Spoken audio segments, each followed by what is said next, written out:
The Science to Startup Convention has one main goal, and that is to raise awareness for entrepreneurship in research and in higher education, across disciplines and across departments. This breadth was illustrated in the variety of workshops that we had at this year's convention, including workshops on educational technologies, high-tech, advances in medical technologies and software as a service. In each of these sessions, founders shared their stories, and researchers and students had the opportunities to ask questions and discuss the entrepreneurial experience. Everything culminates in the evening during the S2SC Awards, where 6 promising startups battle it out.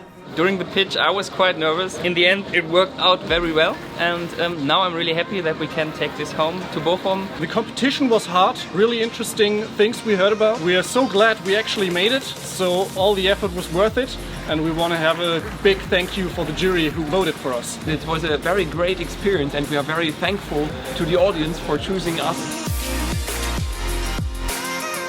The organization, the location, everything really nice, professional, and for the first time, we really have to say, great. I think it was a great event. We had a lot of time to network with other people and see other pitches. Next to the network experience we got through this event, this 3,000 euros adds on our funding, because we are right now in our first funding road. If you think about participating or coming to that for the next event next year, make sure you do that.